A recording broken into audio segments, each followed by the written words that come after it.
Hello everyone, my name is doctor Zuhaib Khan और आज हम लोग बात करने वाले हैं about physiology of heart, human heart. Physiology का मतलब ये होता है कि ह्यूमन हार्ट का फंक्शन क्या है और वो किस तरीके से फंक्शन करता है। तो आज हम लोग जानेंगे कि what is the major role या मेन काम क्या है हार्ट का, और हार्ट के अंदर पंपिंग ऑफ ब्लड कैसे होती है, लाइक ब्लड कहाँ से आता है और किस साइड पे जाता है, उसकी पूरी की पूरी मैकेनिक्स पढ़ेंगे। तो सिंपली शुरू करते हुए मैं आपको बताना चलूँ कि हार्ट जो है, इसकी एनाटॉमी के बारे में हम लोगों ने पिछली वीडियो में देख लिया था कि हार्ट एक पंपिंग ऑर्गन है जिसका काम है कि वो ब्लड को पंप करेगा थ्रू आउट द बॉडी। जिस तरह आप इस पिक्चर में भी देख सकते हैं कि हार्ट ब्लड को पंप करता है पूरी बॉडी के अंदर। अब अगर हम इसको स्टेप बाय स्टेप देखें तो हार्ट सबसे पहले रिसीव करेगा ब्लड को, जो कि क्या होगा, D oxygenated blood. Heart receives the D oxygenated blood सारी बॉडी से, like upper part of the body से भी करेगा और lower part of the body से भी डी ऑक्सीजनेटेड ब्लड को क्या करेगा, रिसीव करेगा। उसके बाद वो क्या करेगा, it will send it to lungs for oxygenation. उस सारे के सारे डी ऑक्सीजनेटेड ब्लड को वो इकट्ठा करके लंग्स में भेजेगा, क्या लेने के लिए, ऑक्सीजन लेने के लिए।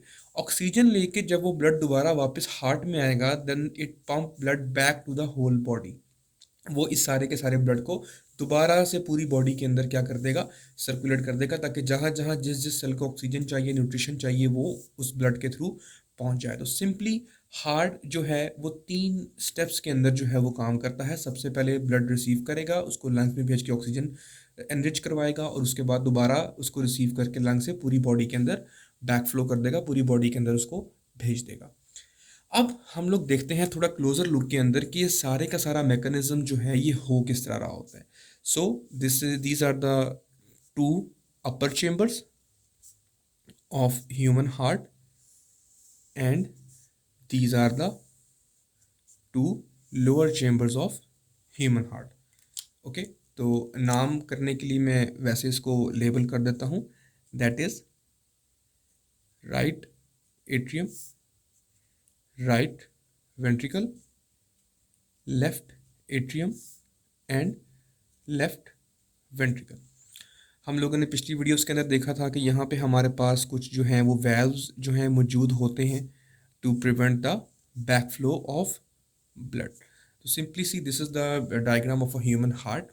अब हम देखेंगे कि ब्लड कहाँ से आता है और कहाँ जाता है। तो सबसे पहले पूरी बॉडी से दो जो मेजर वेन्स हैं उनके थ्रू ब्लड जो है वो आता है। Like upper part of the body से, जो हेड से सारे का सारा और ये आर्म्स वगैरह वाली साइड से जो ब्लड लेके आ रहा है, that is through superior vena cava.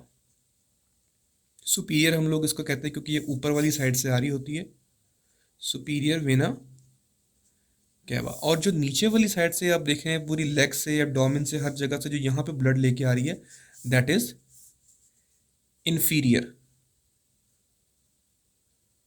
inferior vena cava. Okay, so this is the inferior vena cava and this is the superior vena cava. अब ये lower part of the body और ये upper part of the body से D oxygenated blood को ला के drop करेगी into your right atrium. यानी कि यहाँ पे आपके पास ब्लड पहुँच चुका है from the upper and the lower part of the body आपके राइट एट्रियम में।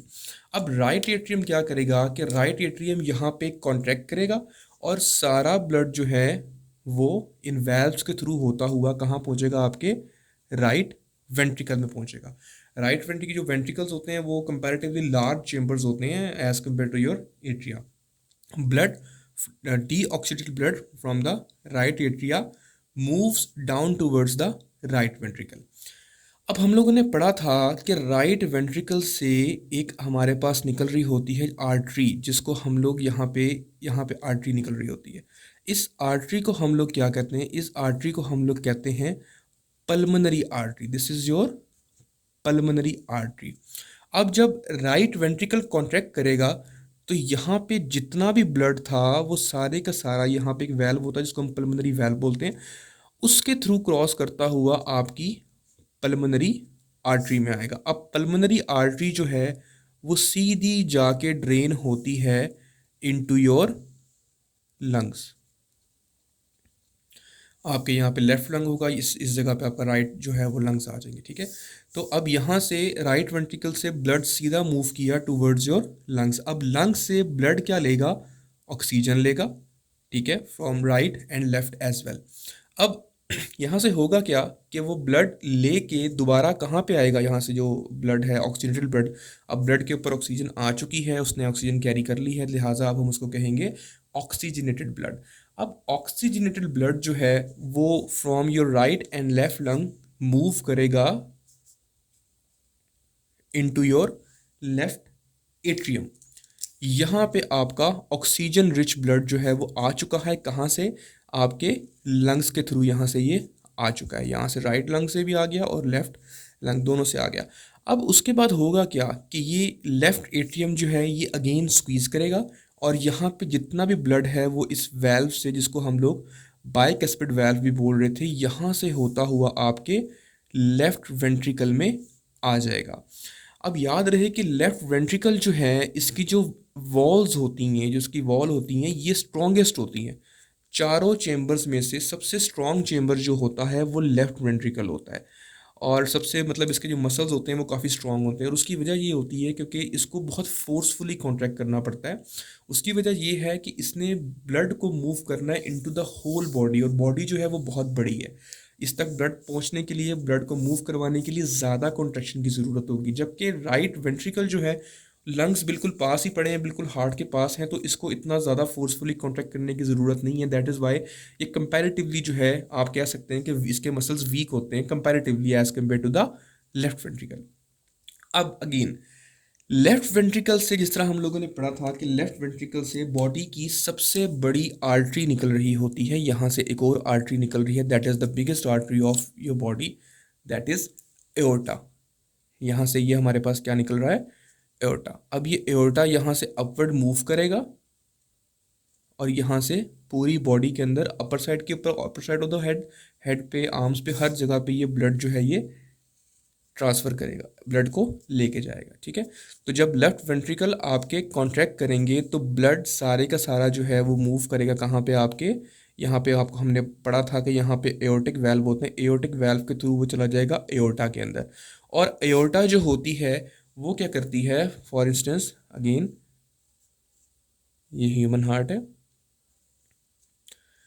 यहाँ से आपकी लेफ्ट वेंट्रिकल से आपका यहाँ से ये निकल रहा है एओर्टा। अब एओर्टा का काम क्या है, एओर्टा का काम है कि उसने पूरी बॉडी के अंदर जहाँ जहाँ से वो गुजरेगी वहाँ वहाँ से वो ब्रांचेस देती हुई जाएगी, दिस इज ये एओर्टा। और ये एओर्टा यहाँ से निकल के अब ये पूरी बॉडी के अंदर मूव करेगी, lower part of the legs जाएगी, फिर ऊपर वाली साइड पे जाएगी, आपके हेड को, आपके ब्रेन को ब्लड सप्लाई करेगी, यहाँ से फिर आपके आर्म्स के अंदर जाएगी। तो this is the simple physiology of human heart, कि ब्लड कहाँ से आता है और किस साइड के ऊपर जाता है। तो इसको हम क्विकली रिवाइज करेंगे कि superior and inferior vena cava से ब्लड आता है आपके राइट एट्रियम में, राइट एट्रियम से ब्लड आपका जो है वो मूव करता है इनटू द राइट वेंट्रिकल। जब राइट वेंट्रिकल कॉन्ट्रैक्ट करता है तो ब्लड आपका पल्मोनरी आर्टरी से होता हुआ लंग्स में जाता है, वहाँ से वो ऑक्सीजन लेता है, अब वो बन चुका है ऑक्सीजनेटेड ब्लड। ऑक्सीजन लेने के बाद वो दोबारा इनटू द हार्ट आता है, और किसके थ्रू आता है, पल्मोनरी वेन के थ्रू यहाँ पे आता है। जो वेन्स लेके आ रही हैं ब्लड को again back to the heart, these are pulmonary veins. जाएगा वो पल्मोनरी आर्टरी के थ्रू, और जब वो वापस आएगा तो पल्मोनरी वेन्स के थ्रू आएगा। पल्मोनरी वेन्स के थ्रू वो आएगा आपके लेफ्ट एट्रियम में, लेफ्ट एट्रियम जब कॉन्ट्रैक्ट करेगा तो वो जाएगा लेफ्ट वेंट्रिकल में, लेफ्ट वेंट्रिकल से ब्लड आपका मूव करेगा एओर्टा के थ्रू होल बॉडी में। तो अगर इसका हम लोग फ्लो चार्ट बनाना चाहें तो फ्लो चार्ट के अंदर सबसे पहले superior and inferior vena cava into the right atrium, right atrium से राइट वेंट्रिकल, राइट वेंट्रिकल से जाता है आपका पल्मोनरी आर्टरी के through into the lungs, lungs से ब्लड ऑक्सीजन लेके दोबारा वापस आता है पल्मोनरी वेन्स के थ्रू, पल्मोनरी वेन्स के थ्रू वापस आके वो कहाँ जाता है आपका लेफ्ट एट्रियम में, लेफ्ट एट्रियम से ब्लड आपका मूव करेगा लेफ्ट वेंट्रिकल में, और लेफ्ट वेंट्रिकल जब कॉन्ट्रैक्ट करेगा तो आपका ब्लड जाएगा एओर्टा, और एओर्टा उसको पूरी बॉडी के अंदर डिस्ट्रीब्यूट कर देगी। सो ये एक बेसिकली छोटा सा आप कह लें कि एक फ्लो चार्ट है।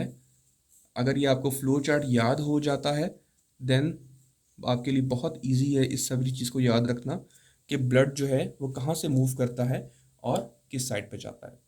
Thank you so much.